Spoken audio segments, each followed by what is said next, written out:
Hey, what's going on, everybody? Navid is here. I'm a lifestyle entrepreneur and creator of Virtual Summit Mastery, and we help people just like you exponentially grow your email list, influence, and revenue. And for this session, we are going to talk about how to make big profits from tiny email lists, and specifically how you can write delightful emails that gets opened, clicked, and loved. And I have no one better to talk about this than my friend Matthew Kimberley.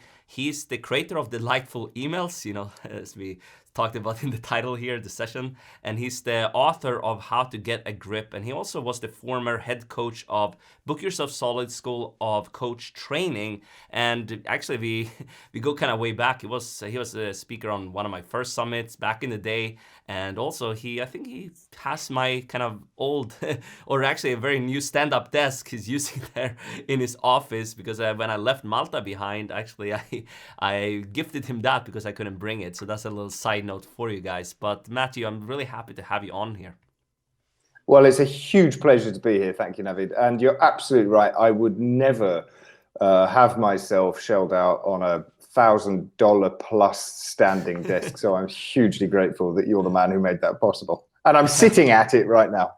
Yeah, I mean it's amazing. I actually have 3 of these. I've moved around quite a bit, and these I bought them in the U.S. for everyone. They're pretty expensive, as you said, but they're good. I'm glad it came to use because I couldn't bring it from there. So either way, we're gonna talk about something really cool today, and Matthew is gonna break this down. But before we do, Matthew, why don't you get into kind of how you even got started in this with email list building, and specifically how to communicate well with your email list, because you can make a lot of money even if you have a small list if you write these delightful emails, as we're going to talk about today. So yeah, take it away here a little bit. Absolutely. So thank you, Navid. I've got a background in writing, but it's not any kind of classical training. It's not any innate skill. It was just something that I found was useful as a stress reliever. I had a blog back in the day. It was a ridiculous self-help blog that encouraged people to take a closer look at themselves. It was called How to Get a Grip. And I found that writing short, funny 500-word blog post articles worked for me, worked for my audience, my readers, and worked for the publishers who said, hey, this is great, we should turn it into a book. But there was absolutely no deliberate art in knowing how to write. So I figured, well, if I know how to write as well as a 4th grader, which I guess I do, and everybody does, then I should use this as a chief marketing strategy for my business. And so what I found was that when I got into this world, and prior to this world, I had a bricks and mortar business, I was very anxious that my list grow as quickly as possible, but I never put the focus on it, which is why I'm really looking forward to going through all of the trainings in this summit so I can continue to grow my list. But here's the funny thing, Navid. I was a coach back when I started. I guess I'm still a coach to some degree today, but I had 100 and maybe 20 people on my list at the point that I was making a full-time living from people on my list. So of that 120 people, perhaps, 100 were prospects, maybe 12 were paying clients, and the rest were, my mum, my dad, and my other 3 email addresses that I'd set up to test. And I realized that the quality of the quality of the person on your list, but also how well you can rapidly improve the relationship through correspondence counts for everything. When I set up my business, I knew that I didn't want to be flying all around the world doing face-to-face prospect meetings, trying to convince people to buy my stuff. I thought, but that's critical in many respects for the relationship. I thought, what if I could warm up that relationship to that point purely through the written word? So from that day onwards, my focus has always been on very high quality, very high respectful correspondence between me and the members of my list, or as I like to call them, my pen pals, my correspondents. So I go through, my philosophy is that you never insult the intelligence of the people on your list. These people are people who've put up their hand and said, hey, I want you to write to me, and we therefore have an obligation to A, give them what they ask for, but B, treat them with the utmost love and respect that we would treat anybody that we were meeting face to face. Charm them, flirt with them, take them out for dinner, buy them a drink, metaphorically in this case, give them a good time.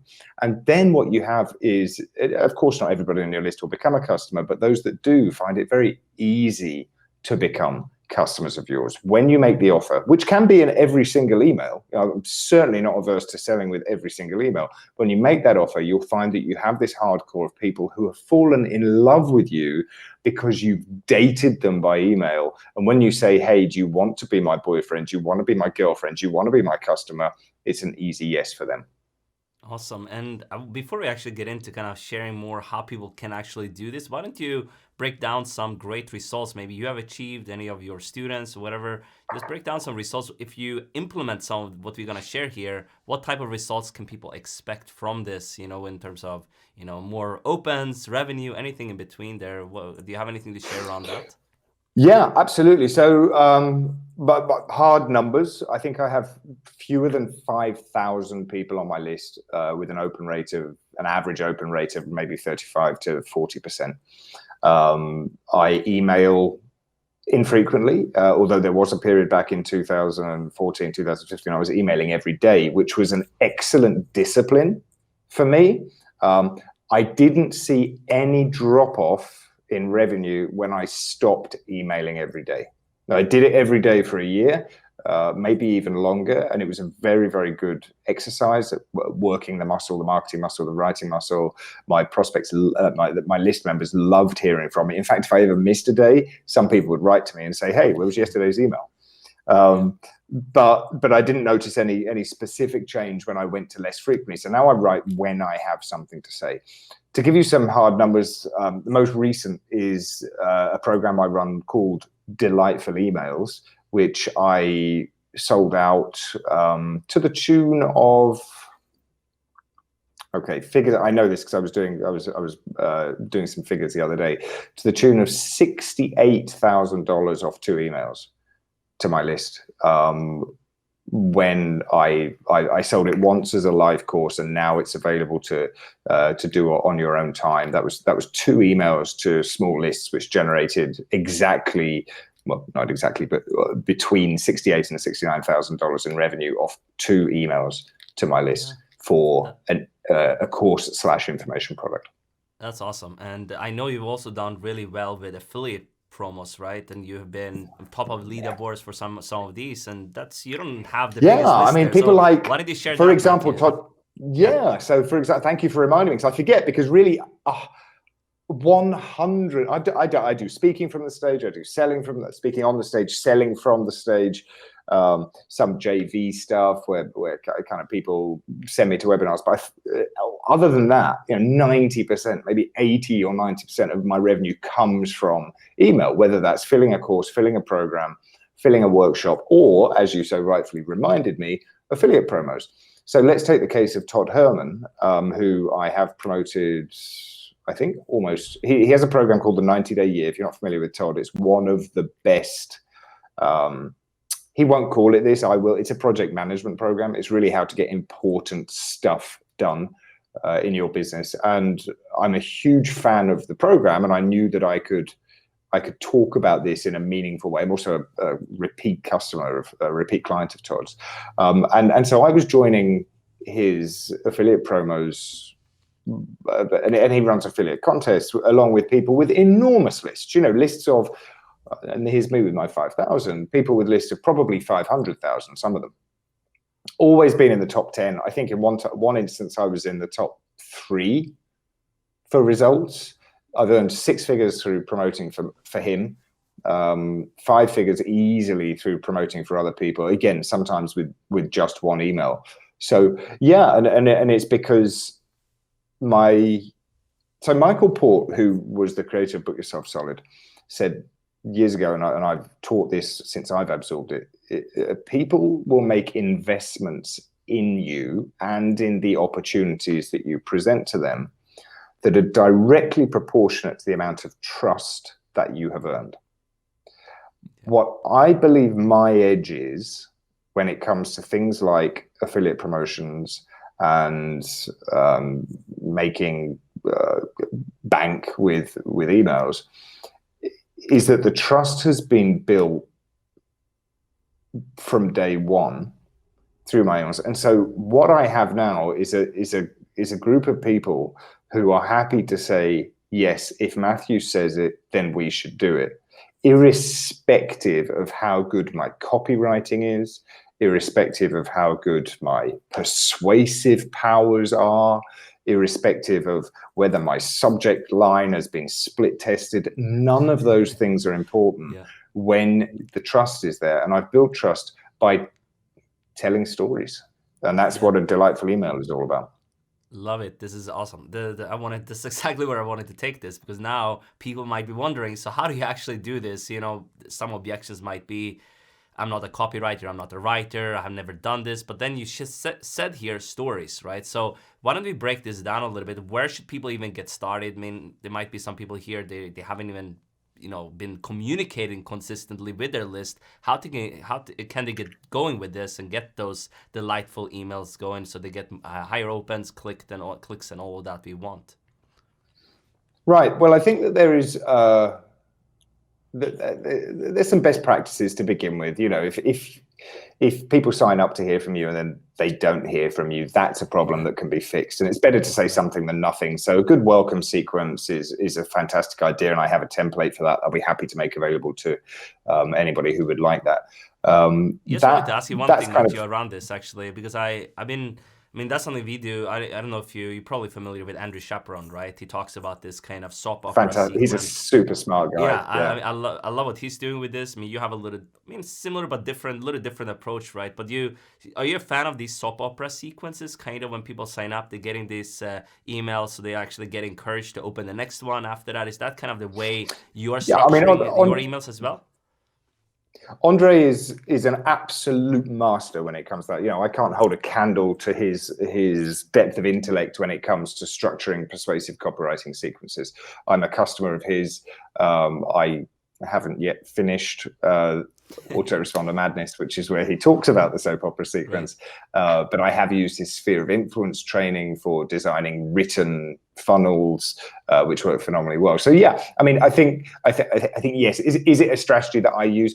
I do use it in affiliate launches, and sometimes if I use it when I'm promoting something which has a hard end date, I'll say I'll have a very clear idea in my head. Look, we're going to talk about this one today, this one next day, and this one the day after, and I'll definitely tease what's coming next sometimes. But it's not something that I have ever. Maybe if I did apply it, my results would be even better. Right. So I think it is super smart. I think like what Andre and Ben Settle and a lot of the other great storytelling email writers out there recognize is value comes in multiple forms. And I'm really, really big on this. So what we're taught by some people is that every email has to provide value. Every email has to provide actionable content. And what a lot of people misinterpret, I think, or too strictly interpret that to mean is that they have to teach something. So like in this email, you will get 5 steps to improving your SEO in this email, or you will get pointed to a blog post that shows you how to do that. This email is full of valuable, actionable content that will save you going to find a YouTube tutorial, right? Which is one of the things that slows people down. What Andre recognizes is that a lot of the value that we give in an email is the experience that we give to the reader. So Navid, if you have finished a hard day's work, what do you typically do? Yeah, just maybe relax, watch some a movie, whatever, right? That's kind of what most people exactly do. Right. You watch a movie, right? We all, and here's the thing, we watch Netflix, we watch a movie, we hang out with friends, we have a conversation, we listen to some music, because we receive enormous and important value from those experiences. Okay, so value comes in multiple forms. What are the most valuable things to us in life? There are relationships. You could steal everything from me, but if you took away my family photos, if you took away my ability to listen to music, that would be one of the more devastating things than if you took away my instruction manual on how to set up a great rig for podcasting, right? So value, deeper value, is in how you make people feel emotionally.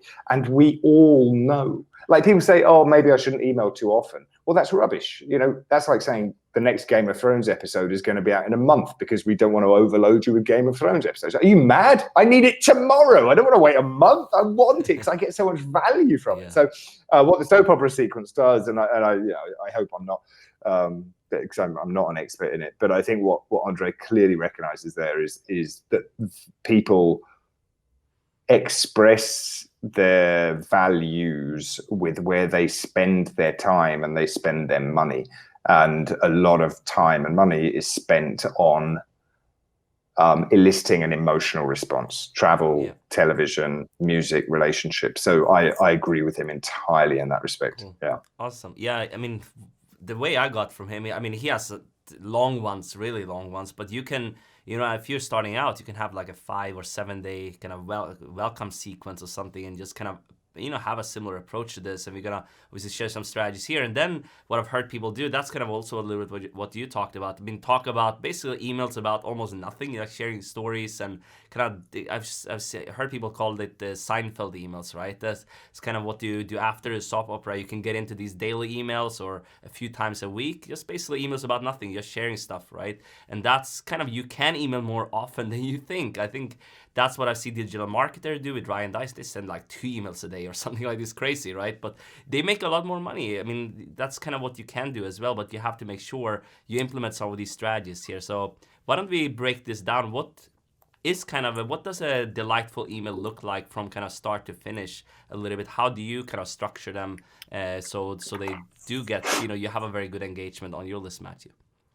Sure. So the mechanics of it are very, very simple, and I'll share that with you. But and that's like the third most important part about writing delightful emails.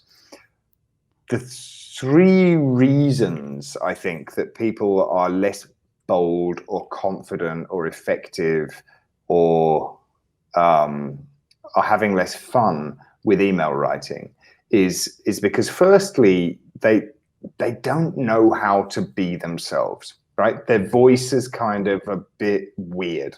They think, I am writing an email to or I'm hitting my list, or I'm sending out a blast to my list, which is a horrible way of putting it. And what happens is the personality just gets lost, right? A lot of us can transmit our personality when we're speaking to people. If we don't get too nervous, or if we're not too shy, or if we're not too introverted, we're quite good at showing our personality when we talk, especially in a relaxed environment. When we're in a formal or professional environment, a lot of that is naturally lost.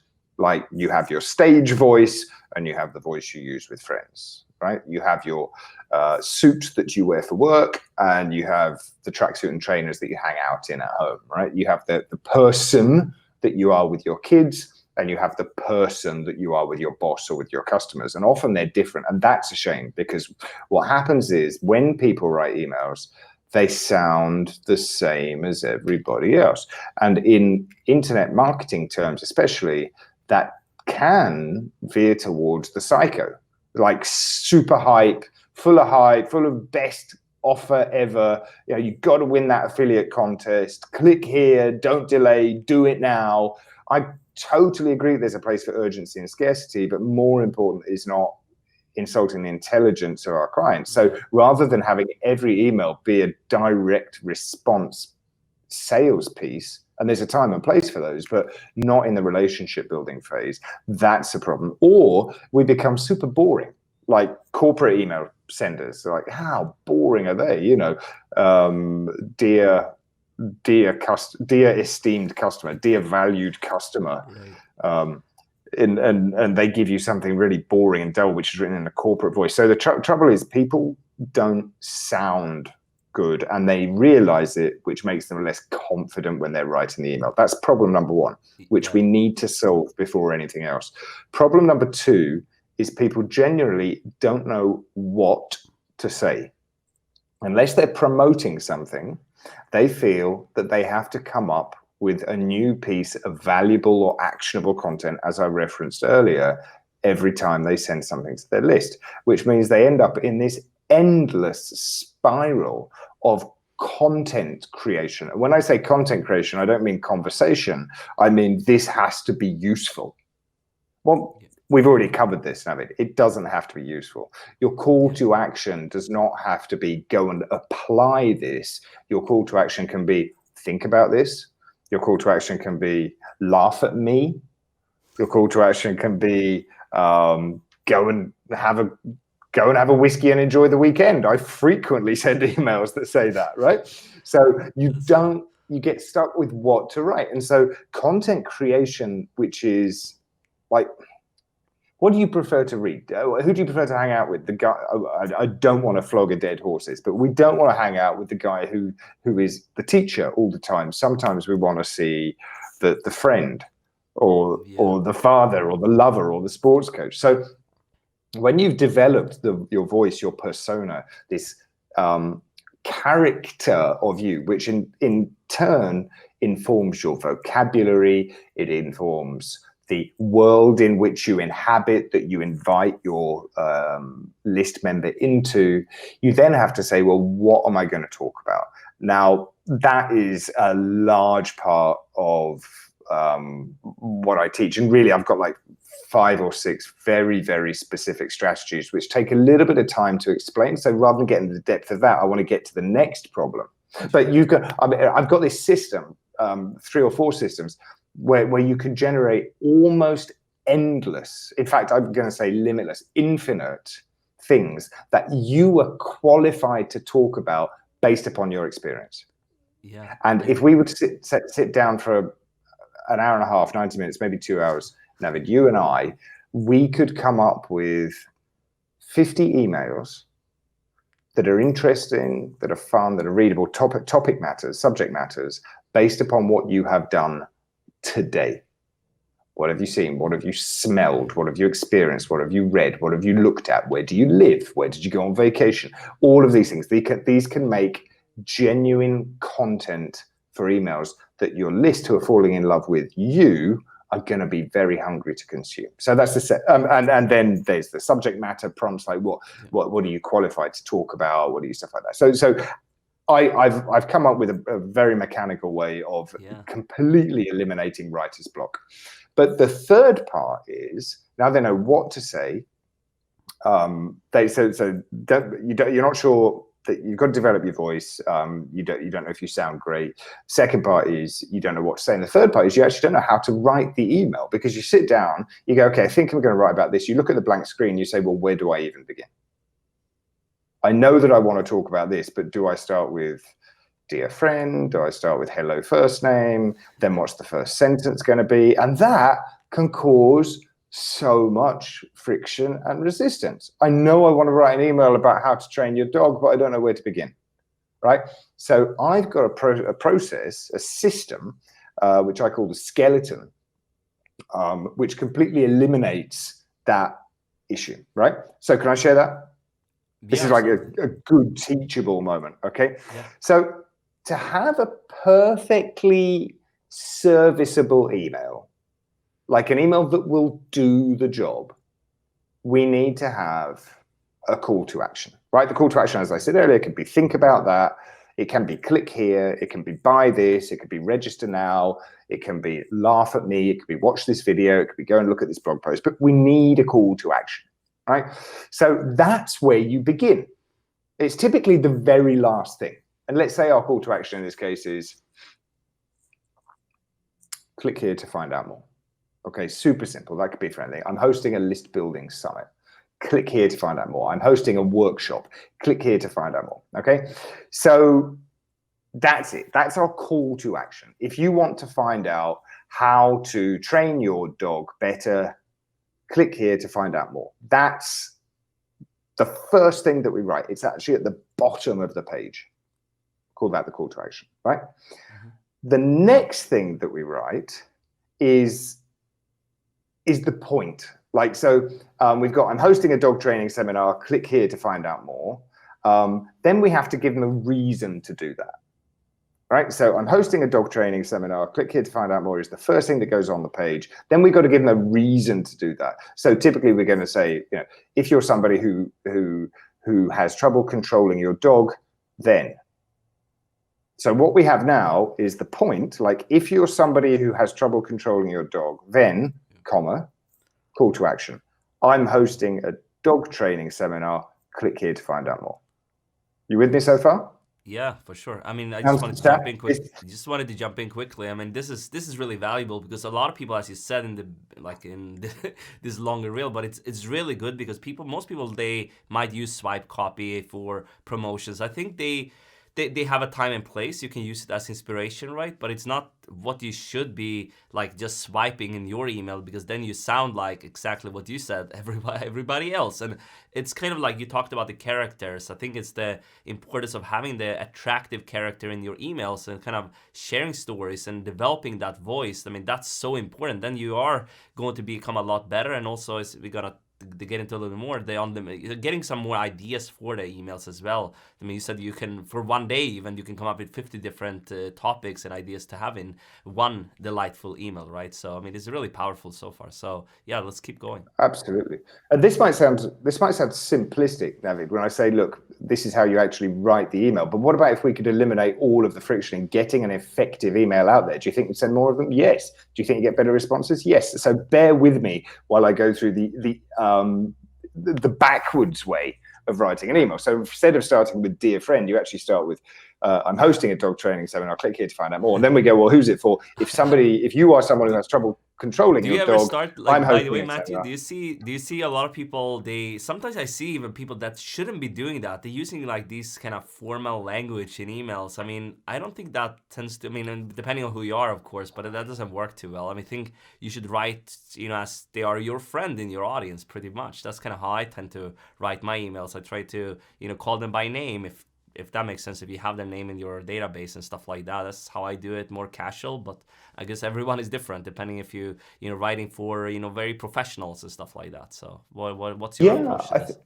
this? I think I see every single email like that. And I talk about that. If you're selling nuclear submarines to South American countries, then maybe you're going to have to write Dear General. You know, maybe you don't get a lot of leeway there. But generally, I think anyone watching this is going to be deeply rewarded for looking for some extra connection, genuine connection with their list. And that means you don't start like, every time I do corporate training, which I'm trying to do less and less of now, because it's completely the opposite world to where I want to be moving, I say, stop beginning your emails with, I hope this email finds you well. I mean, what on earth does that mean? Who writes that to their friends? No one. I think, you know, the greatest compliment that I can get from my correspondence on my list is when they get to the bottom and they go, you know, I read the whole thing and I didn't realize this wasn't sent just to me. You know, it's not always necessary, but if you remember that you're speaking to one person instead of a group of people, well, that's a great trick to help you make life easier. I start most of my emails with yo. You know, I don't have everybody's first name, so I just go yo, and it just becomes a thing. And then when people write back to me, I go, yo, Matthew, how are you? You know, and I used to sign off sometimes with you rock, and after a while, people would start to sign off the same when they replied to me. So formal language it makes you a stuffed shirt, stuffed suit. I also feel the same about emails that are overly designed. I think a logo is okay if that's your thing at the top of an email, but any kind of email which is HTMLified to crap, well, it doesn't look very good probably on the vast majority of devices that it's sent to. Also, nothing marks out this email is not a piece of personal correspondence more than having company logos, color schemes, frameworks. You know, I'm all for the plain text style email. We're really trying to replicate the experience that we have when we receive a desired piece of correspondence. Like always, always, always ask yourself, how would this make me feel if I received it? Grateful? Relieved? Happy? These are the kind of responses that we want. Useful, perhaps? That's okay as well. But I always try and tweak that emotional response as well. And people can do it in different ways. You know, I use a lot of humor in my emails, and you can learn that. You know, it can be taught. I think self-deprecating humor is useful. I think I think there's a way of including social proof, credibility, expertise, authority, along with a little bit of personality that says, I don't take myself too seriously, but I'm an expert and you want to listen to me. But here's a funny story about time I was an idiot. Like the email I just sent out prior to recording this was about stupid financial decisions I'd made in the past. I told a story about a time that I did see bought that email, a car. actually. Yeah, right. So I bought a car in a that's pub when I was 19 years old for like $20 and or 20 euros. And of course it was a complete lemon. The car was useless. It ended up costing me hundreds, if not thousands, in garaging, scrappage, repairs, licenses, taxes, all these things. I was like, but I was so proud. I made $20. And then I say, and you know, I've learned that lesson, and now I'm actually qualified to teach you how to make better financial decisions. But then I dug deeper. I was like, but that's not the only stupid mistake I've made. I've lent money to friends. I've never got it back. I've invested money in retirement funds when I didn't have a steady income. I've done this. I've done that. You know, so yeah, I think a bit of self-deprecating humor, a way to make the other person say this person is a human being. You know, I have an assistant who helps me filter my incoming email, and I've had a couple of people tell me, you know, I was surprised when your assistant answered, because loads of people write back to me every time I send an email. I always get lots of responses, whether I ask them or not, and they frequently tell me, I was surprised that you had an assistant because it felt like you were just sitting in the cubicle next to me. It was like, you seem so approachable. It was weird that somebody is filtering your emails for you. So that's a good feeling. Yeah. Man, that's awesome. That's great. So now if we're gonna moving forward with this, I think people are getting better idea of how to get started. I mean, you started kind of the backwards way, but that's kind of what you gotta do. You can't just you know, if you just start writing, you might get this kind of block, you know, as you kind of you don't get anything out there. But what's the next thing people need to focus on? I think that's that's right. That's right. So there's a little secret ninja technique that allows you to link any story, any stupid thing that you've done, literally anything, pluck an idea out of thin air, and you can tie it into your call to action. So in our email so far, we've got, well, actually, Navid, once we've added the greeting, we have a 100% perfectly serviceable, ready to send email. Right, so we've got a call to action, hosting a dog training seminar, click here for more. We've got the point, which is the point of the email, which is if you, or this is relevant to you because if you have trouble training your dog, I'm hosting a seminar, click here to find out more. We add a greeting, dear John, and then we have a 100% perfectly serviceable email. There is nothing wrong with that email. If you send that email, you will get registrants for your workshop. Dear John, if you have trouble training your dog, I'm hosting a seminar, click here to find out more. That's it. That is a perfectly good email. And Navid, I've been up against it before, and I've sent emails that look just like that.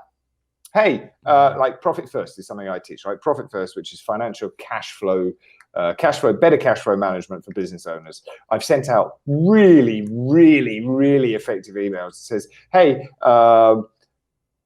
dear John, or dear first name, or yo, I'm hosting a seminar which teaches you how to keep more profit in your business. If you want to find out more, you can register here. Click. Boom. Perfectly serviceable. Made me money. Right? There's no question about it. And if we can, obviously, that's you're going to have to do more than that in the long term. You're going to have to have built your relationship with your correspondent, or they're going to have some kind of context. You're going to have some kind of contextual credibility or authority in order to do that. But mix them up. You've now got a perfectly serviceable email. It's not delightful, though. Here's how we make it delightful. We make it delightful by including the flesh in the email, which is the bit straight after Dear John, and the bit immediately before the point, you know, which if you have trouble training your dog, click here. Navid, give me any topic in the world. Just give me an object. Oh yeah, let me think something recent. Any object. Look around your office. Think about what you've done today. Think about your friends. Anything, any place, person, anything. Yeah, maybe my camera I'm using to record this. Okay, so you're using a camera to record it. Yeah, Panasonic. Panasonic GH5. Let's talk about maybe something. Okay, fantastic. So let's talk about that. Okay, so dear Navid, I don't know about you, but taking photos can be really difficult. I invested in a really expensive camera, and my subject of choice, my dog, came to the beach with me that day in order that we could shoot some shots for his Doggie Tinder profile. I tell you what, I gave up. I gave up after about 3 hours of trying. I was exhausted. My camera took 1,000 shots, and even though it was an expensive, great camera, the dog just wouldn't stand still. I'm gonna have to find a new subject for my photography. Which brings me to the next point.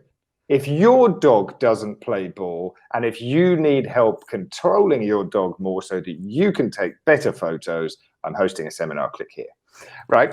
Stupid example. Yeah, but it's fun, right? And that's how easy it can be. And I could do that with anything. Give me anything, any place, any time, any object, any location.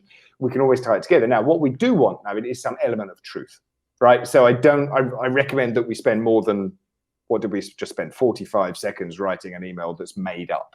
But that's why the content creation process is so important, because we're pulling in all of those elements of truth from our own lives.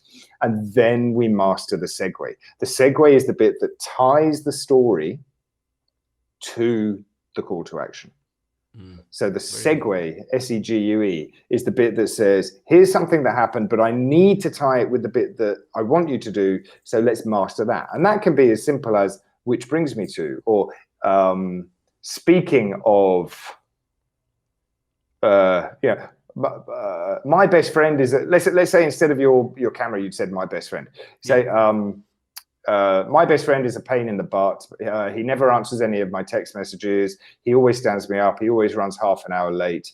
Oh, who needs best friends? I tell you what, thank God for man's best friend, your dog. Am I right? But not all dogs are great. Maybe your dog is a bit difficult. If you need help training your dog, then you could be like this. There's always a way of tying in. That's just using a different segue, right? Where we've tied the idea of best friend with man's best friend. But this is completely teachable, right? And so what we've done here is we've given, that is a delightful email. It's a pretty poor delightful email because we wrote it without writing in 30 seconds. But that is it's an email that elicits a response emotionally and also gives people an opportunity to do something, right? So that is a delightful email. Delightful and effective are not the same, but delightful is the thing that allows your prospects to fall in love with you and then say, I will put my hand up for anything that Matthew recommends. You know, if I can afford it and if it makes sense for me, then I'm going to go with Matthew's recommendations. And I'm super proud of that. And it's totally within your reach as well. Sure. You don't use email just for direct response sales copy. You must use it to build a relationship. So people make investments based on the amount of trust that they've earned, as Michael Port says earlier. And sometimes that will take somebody 3 years to spend a very small amount of money. And sometimes it will take them 3 days to spend an enormous amount of money, right? Depending on their needs, depending on how well they gel with you, depending on how much they like you. But I've certainly had people write to me and say, hey, Matthew, I've been on your list for 5 years. I thought you'd like to know, I bought a copy of your book last week. I'll be like, wow, fantastic. And then I have somebody else who becomes a private coaching client who heard about me from a friend 2 weeks ago, liked my first few emails and then signed up. So I would have missed. And then more commonly, somebody has been on my list for 2 years or 3 years and is ready now for the appropriate offer. I've been on your, you know, you probably get this all the time, Navid. You know, I can't afford what you're doing right now. I hope to be able to afford it next year when circumstances have changed. Or people who tell you, when I first discovered you, I wasn't ready. I couldn't afford it. It wasn't right for me. I didn't know what I wanted. But over the last year or so, you've built that relationship with me. And now I feel like I already know you. So let's do this thing. For sure. You've got to think long term with email. Yeah. I mean, this is great. I just wanted to ask, like, so when you're doing these delightful emails, we use the kind of, I guess, poor examples, you said, maybe the camera, but it's still, if it's true, you can still include it, right? If it was the truth that you went to the beach with your camera and taking photos and the dog couldn't be still for some reason, whatever, then you can obviously And use that in if an it wasn't, email. even if there wasn't a dog, Navid, we could say, I can't control my camera. Yeah, It's crazy. It's this because it's too inert piece of advanced. material, but it's so complex. It's so Yeah, advanced. Whenever I try to get it to do something I want it to do, it doesn't do it. It does the opposite. Oh, probably like your dog to a certain degree. Am I right? yeah, You see, we yeah. can, that I is love it. even, that's just an opinion without a story, right? Yeah. Let me ask you, like, in terms of the links. So you basically tie in the call to action towards the end of a delightful email, or do you kind of mix it up a little bit as well, or what's your approach to? Because this was still kind of a call to action to sign up for something. I mean, we also talked Yeah. about you can still have just kind of emails without really. Maybe it would be a call to action, but maybe not to sign up for something, right? So how do you do these with Absolutely. CTAs in the emails? So with regards to, where do you put the CTA? The rules are there to be broken. There are rules that say you should only include one CTA in every email. Well, it says who? What if Yeah, you want to mix it up? What's the worst that can right. happen? Maybe you can sell two things in one email. Maybe you can, you really can. Or maybe there's no CTA. But the beauty of doing a delightful email is, and that's, I've just shown you the mechanics, that the really important stuff is in the voice and character development. And it's not creating an alter ego or somebody that you're not. It's working out the version of you that is going to appear on the page. That's so important. When you've got that down, you're allowed to break all the rules. When you've got that down, you can do anything you want. Plenty of people send, like Dean Jackson, another fantastic email sender, has pioneered something called the super signature. You may be familiar with. It's where the email is just pure content, and then in the PS there are 4 calls to action. It's like, by the way, if you're interested in working with me, here are the ways that you can do it. 1, get my free download. 2, attend a webinar. 3, come to one of my workshops. 4, talk to me about writing privately. Can I You've probably say, seen those share all over something the place that now. this is a really popular these days. Actually, I have seen a lot of people implement this, I mean, myself included, right? In the PS or something, I might say, when you're ready, book a call to schedule this for, a breakthrough call or webinar. I see a lot of people doing this, like Russell Brunson even has, I think, he has a lot of links in his emails usually, but he even said on a training, like, we see the revenue coming from these links, right? So that's, I guess, is working, right? To have extra links Absolutely. in a PS. So yeah, absolutely. Yeah.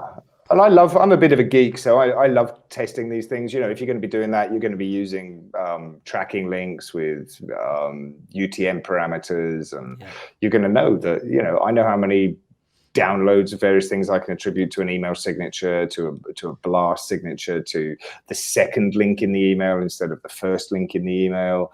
Which ones are people clicking on? It's really important to track. I think if you're a serious business owner, you should definitely be tracking which of your marketing and sales is working and which isn't. But when you've got your voice developed and when you're welcome in the inbox, you can break all of the rules. And so an example of an email that doesn't include a CTA. Well, I've written plenty of personal emails to my list. Like my son years and years ago was in hospital for like 3 months, and I took 3 months off. And so when I got back from that, I was back in the office. I thought, well, I better explain my absence. And so I wrote what turned into a very touching and emotional story about my baby boy's heart surgery in London. And I have people to this day say, when you shared that, it sounds a bit cynical in some respect, like, sharing a personal story for monetary gain, which it isn't what happened at all. I felt I had to explain my absence. But that peek behind the scenes, or that lowering of the facade, or that welcoming into my personal life, made people feel closer to me. And I think if you can do that strategically, so we can go the other way as well. I see a lot of people share too much. There is a move towards vulnerability and authenticity, which is kind of important, but you're not obliged to share the fact that, last week you were having a terrible breakdown and you thought you didn't know where next month's revenue check was going to come from, but then you had a great cup of tea and you manifested with your angels and all of a sudden the world is okay. I think this blow by blow account is damaging to long-term strategy. I see a lot of beginner life coaches. They're taught by whoever's teaching them that authenticity and vulnerability are so important, and they are, but you've got to be strategic about it. You have to be careful that you are also doing what the role of a sales professional or a leader or a coach or an authority figure is doing, which is balancing out. In fact, we're all fucked up. Can I say we're all screwed up to a certain degree, right? We've all got flaws. We're all good at some stuff and not so good at other stuff. But your audience also want to be led. They want to be led by somebody they trust and they know and they like. And I think if you're always warts and all and, oh, my life is so hard right now, please send some love. Save that for your Facebook updates if you absolutely have to. But you can go way too far when it comes to sharing. Don't forget that people have typically signed up to you because they want to learn something from you. Right. And so we also have, even though not every email has to include actionable, valuable content, on the assumption that you do have something to teach people on email or off email,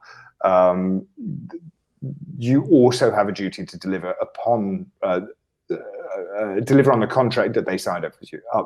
Deliver on the contract that they are in on it with you. Sure. Make the sentence. You say, I'm better at writing than I'm at speaking. Do you get what I mean? So someone said, okay, you've got your website says I can help you lead your best life. Yep. And then I sign up and I get a couple of pieces, and then the rest of it is how vulnerable and how miserable and how unhappy you are until you remember that we're so lucky to be here. And after a while, I just think you've got to be super careful, which is why the strategic development of your voice, it's the best, not even the best, the most appropriate version of yourself is the one that you're going to be sharing with your list.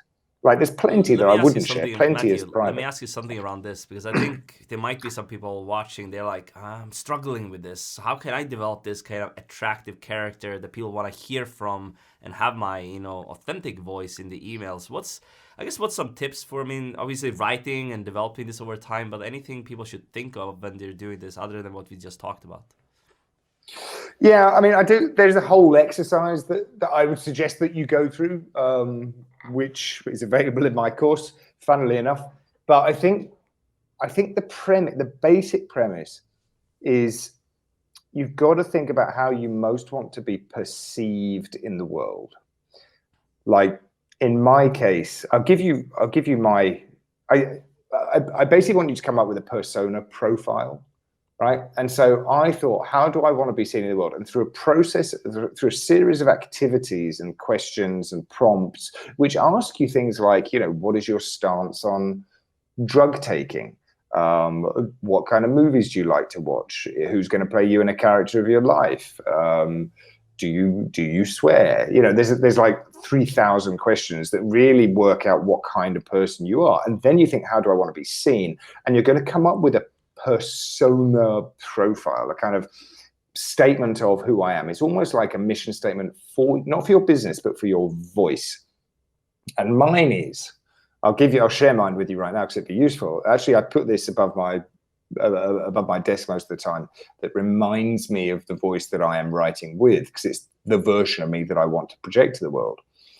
Matthew Kimberley is a sophisticated, eloquent, fiercely witty, and yes, handsome, James Bond-esque British playboy.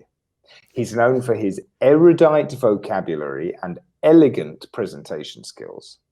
Unflappable, unconventional, and always unfazed. He's never without a stiff drink and a sharp anecdote. Trust him with your business, but not your wife. Right? So this is the kind of character that I have written for myself when I'm writing emails. And that shows me how far I can push the boundaries. That shows me the kind of thing I want to talk about. It informs me how close to the edge can I go when I'm writing my emails. Like the other thing that I think is super useful now, it is to have a motif. A motif is like it's a device. It's not schlocky, it's really useful, but it's like a totemic device. I call it the motif that people will associate with you. It's like a shortcut for mental recall. I've worked pretty hard over the years to associate my name with a whiskey. There's a couple of reasons for that. Primarily, it just makes me easier to remember. Who's Matthew Kimberley? You know, the single malt guy. Ah, yeah, that guy, right? Rather than just the guy who teaches sales and marketing. It's like, you know, the whiskey. Ah, yeah, the whiskey guy. It also is something that I can use as a recurrent theme in my email. You know, I talk about the fact that I've got to go because it's cocktail hour here in Malta, or there I was on vacation nursing a Lagavulin and smoking a cigar while I looked at the Caribbean in front of me. I use this thing, and people will learn over time to associate that thing with me, and it helps build up the complexity and the three-dimensionalness of the character that's writing to them. If you think of the people that you most enjoy receiving letters from or emails from, to a certain degree, they've done that too. I don't know if you know Taki Moore, great guy. He's been my coach for years. When I think of Taki, I think of barefoot, 5-star hotels, coffee, and tacos. Why?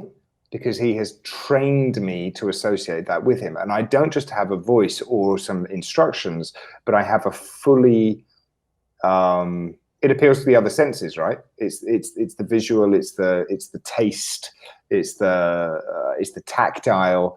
And I think that's something that we could also do as well. And again, we don't just pick something.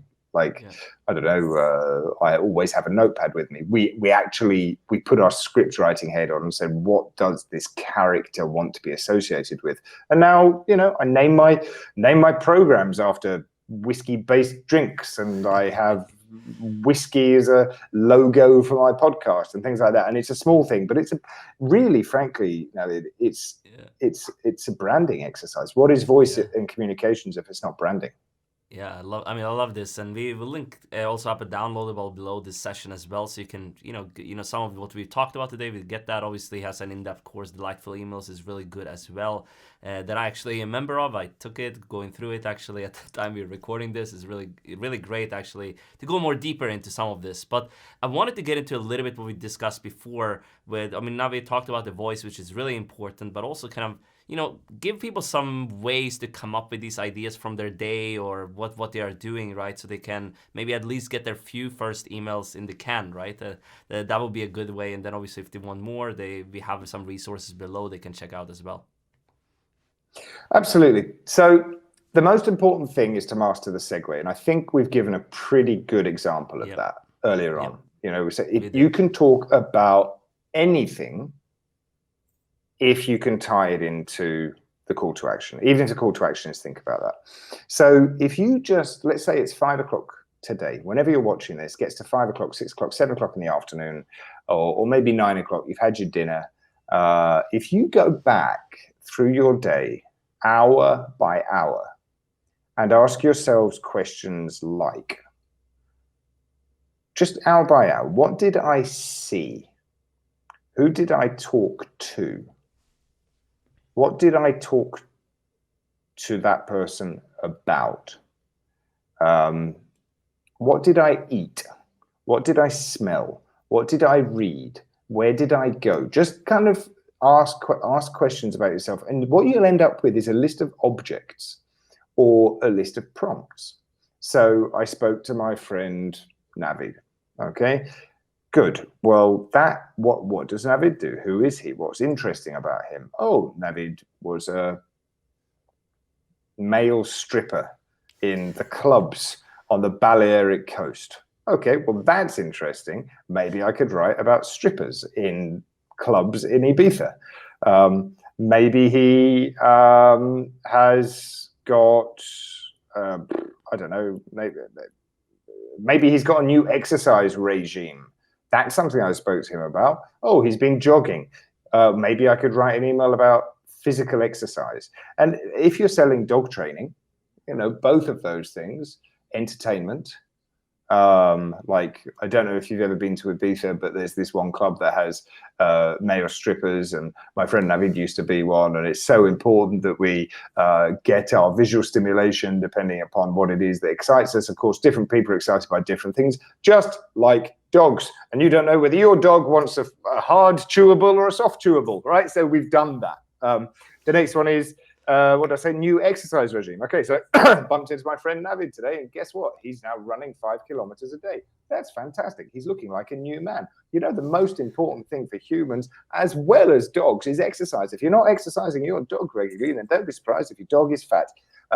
Think about that and maybe take your dog for a run. That's it. That's the call to action. Okay, so do you see how we could just expand this over and over and over again once we've mastered the segue?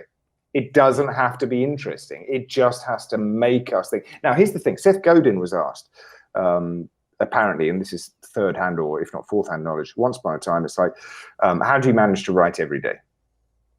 And his answer was something along the lines of, and I'm sure he's been asked a variation of this question, and of course, it may be a complete myth. This conversation may never have happened. He says something like, if you call yourself a subject matter expert and you can't come up with 300, 200, 150 words a day on your matter of expertise, maybe you need to do some more learning, right? So if you only know 3 things in the whole world, you better find 3,000 different ways of talking about those 3 things.